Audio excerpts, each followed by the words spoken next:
नमस्कार दोस्तों, स्वागत है आप सभी का। सच्ची श्रद्धा से कमेंट में जरूर लिखें हर हर महादेव, राधे राधे, देवों के देव महादेव सदैव आप पर अपनी कृपा बनाए रखे।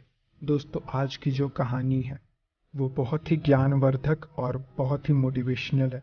दोस्तों, आज के वीडियो में हम बात करेंगे आखिर पत्नी की वो कौन सी 3 चीज़ होती है जो हर पुरुष को देखना चाहिए। दोस्तों, जो पुरुष अपने पत्नी के इन 3 चीज़ों को देखता है वह अपने जीवन में कभी भी गरीब नहीं रहता। उसके घर में सदैव माँ लक्ष्मी का वास रहता है और माँ लक्ष्मी की कृपा दृष्टि उनके ऊपर सदैव बनी रहती है। दोस्तों, आज के वीडियो में हम बताएंगे कि आखिरकार वह कौन सी 3 चीज़ें हैं जो हर पुरुष को अपनी पत्नी के देखनी चाहिए। दोस्तों, उससे पहले आप सभी से निवेदन है, यदि चैनल पर आप लोग नए हैं या चैनल पर पहली बार आए हैं तो कृपया करके चैनल को सब्सक्राइब करिए, क्योंकि दोस्तों हम अपने चैनल पर रोज़ाना ऐसे ही ज्ञानवर्धक और मोटिवेशनल वीडियो अपलोड करते रहते हैं। चलिए तो दोस्तों शुरू करते हैं आज की इस प्यारी सी वीडियो और इस प्यारी सी कहानी से। जानते हैं कि पत्नी की वो कौन सी 3 चीज़ है जो हर पुरुष को अपनी पत्नी की देखनी चाहिए। दोस्तों, एक बार की बात है, किसी गाँव में एक आदमी रहता था। दोस्तों, वह आदमी अपनी पत्नी से बहुत परेशान था क्योंकि उसकी पत्नी अपने पति से बात बात पर लड़ाई झगड़ा करती थी। उसके घर में एकदम कंगाली छा गई थी। खाने के लिए घर में ना ही कोई दाने थे, ना ही पीने के लिए पानी और ना ही पहनने के लिए वस्त्र। दोस्तों, रोज रोज के इस क्लेश से वह पुरुष अपनी पत्नी से परेशान हो गया था। दोस्तों, एक दिन की बात है, वह आदमी अपने घर से जंगल की तरफ निकल जाता है।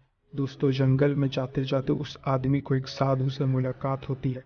तब वह आदमी उस साधु के पास बैठ जाता है और वहां पर बैठकर रोने लगता है। दोस्तों, वह साधु उस आदमी को पूछते हैं, पुत्र आखिर तुम्हें हुआ क्या है, तुम क्यों रो रहे हो। तब आदमी उस साधु को बताता है कि महाराज, मेरे घर में मेरे पत्नी और 2 मेरे छोटे छोटे बच्चे रहते हैं। मेरी पत्नी मेरी कोई भी बात नहीं मानती है।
सेठ और सेठानी में जो भी प्रेम है वो इसलिए है क्योंकि सेठानी समझदार है, इसलिए सेठ के घर में प्रेम है। दोस्तों, जब राजा रानी की बात सुनता है तब राजा बोलता है कि नहीं महारानी, यहाँ पर सेठ ज़्यादा समझदार है, इसलिए उनके घर में कभी भी लड़ाई झगड़ा नहीं होता है। दोस्तों, रानी बोलती है कि सेठानी समझदार है, राजा बोलते हैं कि नहीं सेठ समझदार है।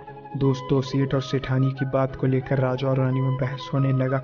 तब राजा बोलता है कि देखो, हमें बहस करने की ज़रूरत नहीं है, क्यों ना हम दोनों इनकी एक परीक्षा में जो पास होगा वही समझदार होगा। राजा और रानी अपने बात से सहमत हो गए और उन दोनों की परीक्षा के लिए तैयार हो जाते हैं। दोस्तों, तब राजा अपने महल में जाता है और अपनी दासी को बुलाता है और वह अपने दासी से बोलता है उस सेठ के पास जाओ और वो जो प्रश्न मैं तुमसे बोल रहा हूँ वह तुम सेठ को बोलना।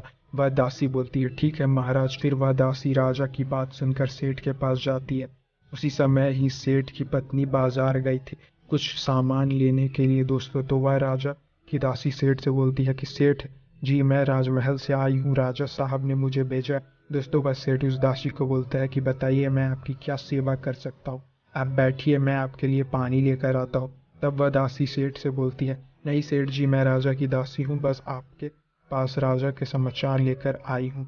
दोस्तों, तब वह सेठ बोलता है कि ठीक है दासी, आप मुझे बताइए राजा साहब ने क्या समाचार भेजा है मेरे लिए। तो दोस्तों, वह दासी सेठ से बोलती है कि सेठ जी, राजा साहब ने मुझे ये बोला है यदि तुम अपनी पत्नी को छोड़ देते हो तो वह तुम्हें खूब सारे हीरे और जवाहरात देंगे, तुम्हें राजमहल में एक अच्छे पोस्ट पर नौकरी भी देंगे। लेकिन सेठ राजी नहीं हुए। दूसरी बात, रानी ने राजा से बोला था कि नहीं सेठ समझदार नहीं है, सेठानी समझदार है। दोस्तों, सेठ और सेठानी के बातों को लेकर राजा और रानी में फिर से कहासुनी होने लगी। तब रानी राजा से बोलती है कि तुमने सेठ की परीक्षा ली है, मैं भी सेठानी की परीक्षा लेना चाहती हूँ, तब इससे बात साफ हो जाएगी कि सेठ और सेठानी में कौन ज़्यादा समझदार है। तो वह राजा रानी को आदेश देता है कि प्रिय, तुम भी एक बार सेठानी की परीक्षा ले लो। तब रानी अपने राजमहल के एक दास को उससे सेठानी के पास भेज देती है और अपने दास से बोलती है कि जो मैं तुम्हें बोल रही हूँ यह सारी चीज़ें जाकर उस सेठानी को बोलना। तब राजा का दास उस सेठानी के पास जाता है। इधर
बंदी बनाकर ला।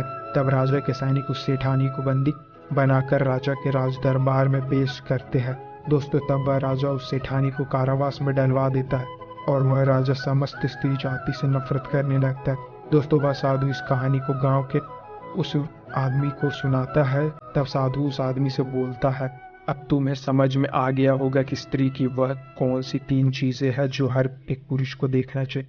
वह आदमी साधु से बोलता है कि महाराज मुझे अभी भी समझ में नहीं आया स्त्री की वह कौन सी 3 चीजें हैं जो हर पुरुष को देखना चाहिए। दोस्तों तब वह साधु उस आदमी को बताते हैं कि हर पुरुष को अपने स्त्री की सबसे पहली चीज यह देखनी चाहिए कि वह कहाँ पर आ जा रही है। दोस्तों जो पुरुष अपने स्त्री की यह चीज देखता है कि पत्नी कहाँ पर आ रही है, कहाँ पर जा रही है, तो के घर में कभी लड़ाई झगड़ा नहीं होते हैं और वह अपनी पत्नी के ऊपर नियंत्रण कर पाता है। दूसरी चीज है पुरुष को पत्नी के अंदर यह चीज देखनी चाहिए कि उसकी पत्नी की बोलचाल कैसी है, वह अपने पति की इज्जत कर रही है कि नहीं, अपनी पति की बात मान रही है या फिर नहीं। जो स्त्री अपने पुरुष की बात नहीं मानती है, अपने पति की इज्जत नहीं करती, वह अपने पति के साथ कुछ भी कर सकती है, जैसे कि उस सेठानी ने उस सेठ के साथ किया था।